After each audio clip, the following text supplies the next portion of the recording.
সীমান্তে তারকাটা দেওয়ার ঘটনায় গত ৩ দিন ধরে চাঁপাইনবাবগঞ্জের শিবগঞ্জের চৌকা সীমান্তে যে উত্তেজনা বিরাজ করছে, আমরা সেই পরিস্থিতি নিয়ে আজকে আপনাদের বলতে যাচ্ছি যে গত সোমবার ৬ জানুয়ারি বিকাল থেকে চাঁপাইনবাবগঞ্জের চৌকা সীমান্তে বিএসএফ বাহিনী তাদের তারকাটা দেওয়ার জন্য তারা ওই বাংলাদেশের প্রায় ৫০ গজ ভেতরে একটা গর্ত শুরু করে। এটা স্থানীয় বাসিন্দা বা জানতে পেরে বিজিবিকে জানায়।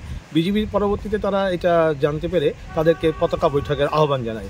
এই পতাকা বৈঠক নিয়ে সোমবার এবং মঙ্গলবার ২ দিন পতাকা বৈঠক অনুষ্ঠিত হলেও বিএসএফ তাদের এই বাংলাদেশের বিজিবির এই পতাকা বৈঠকে কোনো সঠিক উত্তর দিতে পারেনি। বরং এছাড়া তারপরেও তারা বাংলাদেশ আন্তর্জাতিক সীমানা পিলার ১৭৭/১ থেকে বাংলাদেশের অন্তত ৫০ গজ ভেতরে একটি রাস্তা নির্মাণ করেছিল সেই ৫-৬ বছর আগে।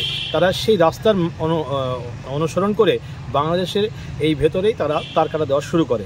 কিন্তু বিজিবি এটাতে বাধা দিলে বা পতাকা বৈঠকের আহ্বান করে এটাকে বন্ধ করার অনুরোধ করলেও তারা মঙ্গলবার পর্যন্ত এখানে তারকাটা বেড়ার চেষ্টা করে যায়।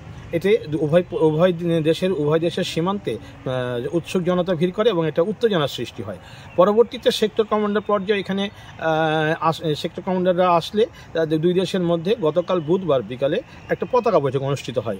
এখানে পতাকা বৈঠকে ২ দেশের সিদ্ধান্ত যে হয় সেটা হচ্ছে যে তারা উচ্চ পর্যায়ের সিদ্ধান্ত ছাড়া সীমান্তের মধ্যে তারা কোনো স্থাপনা বা কোনো তারকাটা নির্মাণ করবে না।